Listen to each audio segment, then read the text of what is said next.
কৃষ্ণ ভক্ত, যিনি নিরন্তর কৃষ্ণ ভাবনায় ভাবিত তাকে বলা হয় কৃষ্ণ ভক্ত। শ্রী রূপ গোস্বামী বলেছেন যে পূর্বে বর্ণিত শ্রীকৃষ্ণের সমস্ত দিব্য গুণগুলি কৃষ্ণ ভক্তের মধ্যেও দেখা যায়।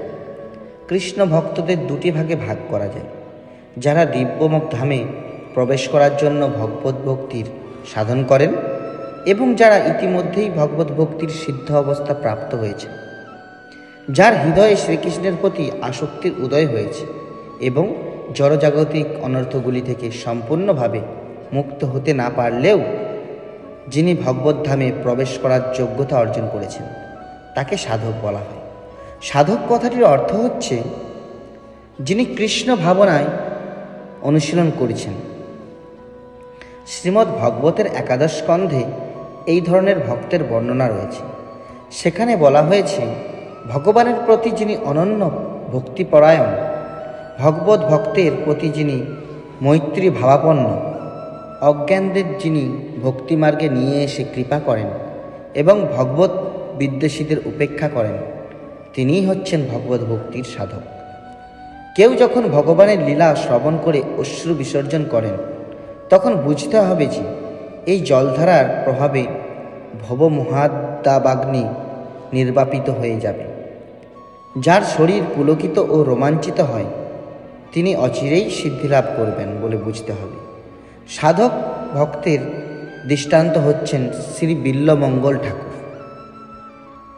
ভক্তিযোগ সাধন করার ফলে যার কোনো রকম পরিশ্রম অনুভব হয় না এবং যিনি সর্বদাই কৃষ্ণ ভাবনায় ভাবিত কার্যকলাপে যুক্ত থেকে শ্রীকৃষ্ণের সঙ্গে যুক্ত হয়ে নিরন্তর অপ্রাকৃত রস আস্বাদন করেন তাকে বলা হয় সিদ্ধ। এই সিদ্ধ অবস্থা দুভাবে প্রাপ্ত হওয়া যায়। ভগবত ভক্তির সাধন দ্বারা ধীরে ধীরে এই স্তরে উন্নীত হওয়া যায় এবং দ্বিতীয়টি হচ্ছে ভগবত ভক্তির বিধিনিষেধের অনুশীলন না করেই শ্রীকৃষ্ণের অহৈতুকী কৃপার প্রভাবে এই সিদ্ধ অবস্থা প্রাপ্ত হওয়া যায়। শ্রীমদ্ ভগবতের তৃতীয় স্কন্ধে নিয়মিতভাবে ভগবত ভক্তির অনুশীলন করার ফলে ভক্তের সিদ্ধিলাভের বর্ণনা রয়েছে।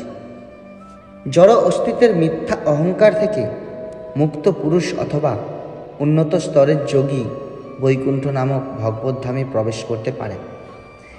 এই ধরনের যোগী বৈধি ভক্তির নিরন্তর আচরণ করে অত্যন্ত উৎফুল্ল হন এবং তার ফলে পরমেশ্বর ভগবানের বিশেষ কৃপা লাভ করেন। যমরাজ এই ধরনের ভক্তের কাছে যেতেও ভয় পান।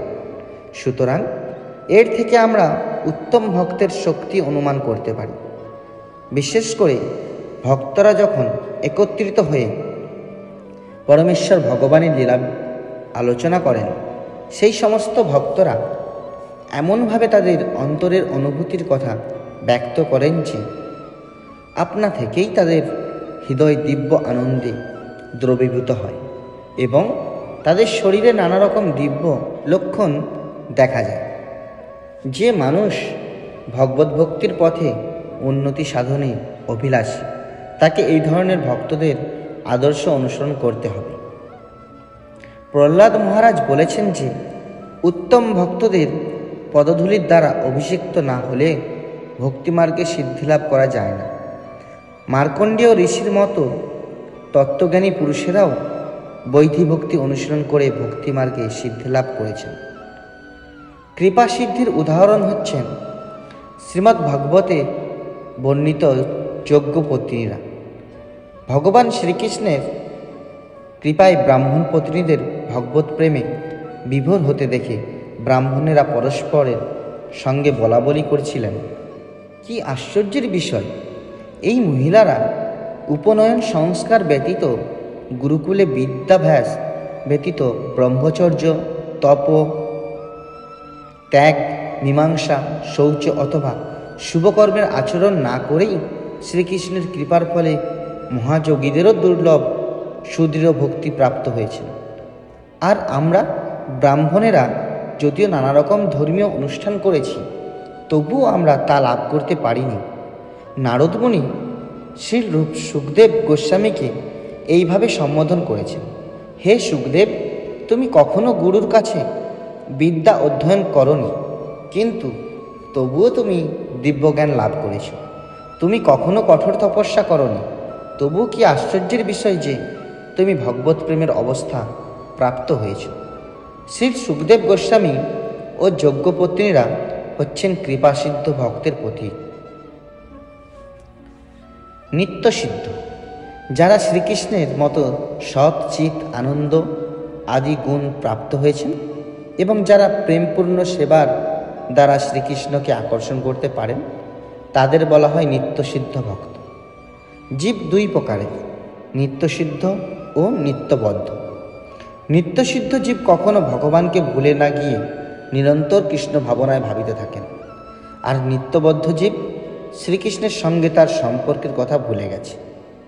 পদ্মপুরাণে বর্ণিত শ্রীকৃষ্ণ সত্যভামা সংবাদের নিত্যসিদ্ধ অবস্থার বিবরণ আছে। শ্রীকৃষ্ণ সত্যভামাকে বলেছেন, হে সত্যভামা দেবী, ব্রহ্মা ও অন্যান্য দেবতাদের অনুরোধে আমি এই ধরাধামে অবতীর্ণ হয়েছি। যারা যদুবংশে জন্মগ্রহণ করেছে তারা সকলেই আমার নিত্য পার্ষদ। প্রিয়ে, আমার পার্ষদেরা কখনো আমার থেকে বিচ্ছিন্ন নন, তারা আমারই প্রকাশ এবং তারা প্রায় আমার মতোই শক্তিশালী। তাদের দিব্য গুণাবলীর জন্য তারা যেমন আমার অত্যন্ত প্রিয়, ঠিক তেমনই আমিও তাদের অত্যন্ত প্রিয়।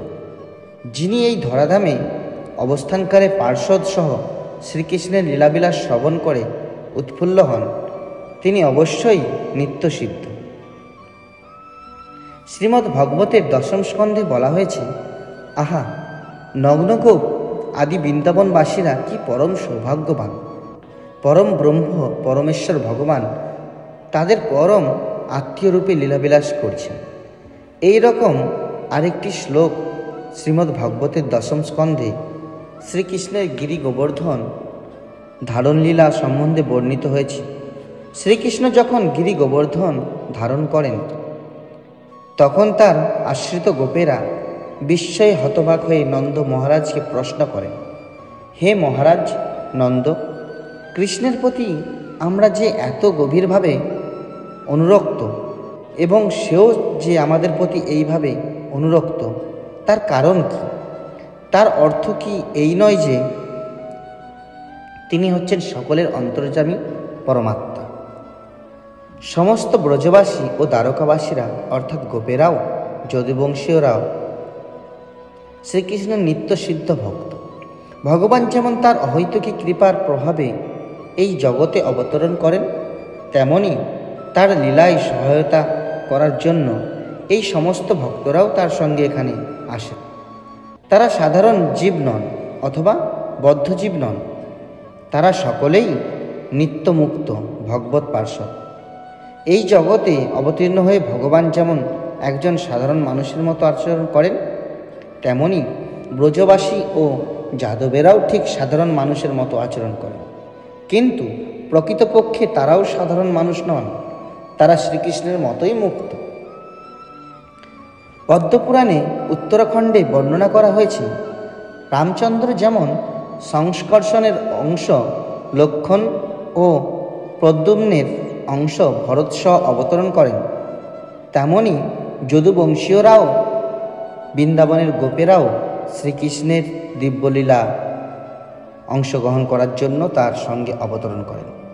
পরমেশ্বর ভগবান যখন তার লীলা সংবরণ করে তার ধামে ফিরে যান, তার পার্শ্বদেরাও তখন তার সঙ্গে তাদের স্বস্থানে প্রত্যাবর্তন করেন।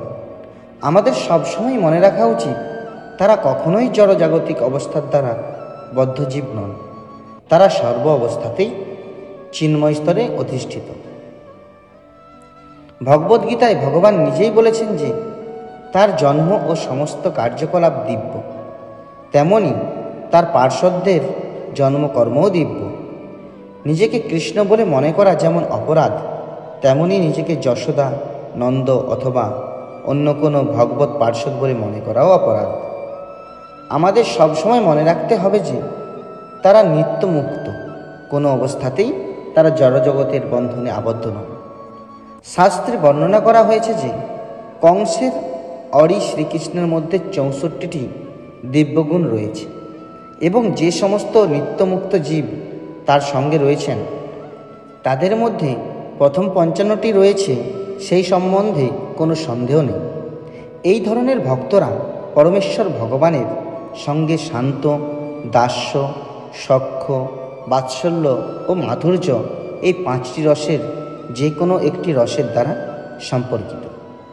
পরমেশ্বর ভগবানের সঙ্গে তাদের এই সম্পর্ক নিত্য এবং তাই নিত্যসিদ্ধ ভক্তদের বৈধিভক্তি অনুশীলন করার মাধ্যমে সিদ্ধিলাভ করতে হয় না। শ্রীকৃষ্ণের সেবা করতে তারা সর্বতোভাবে যোগ্য।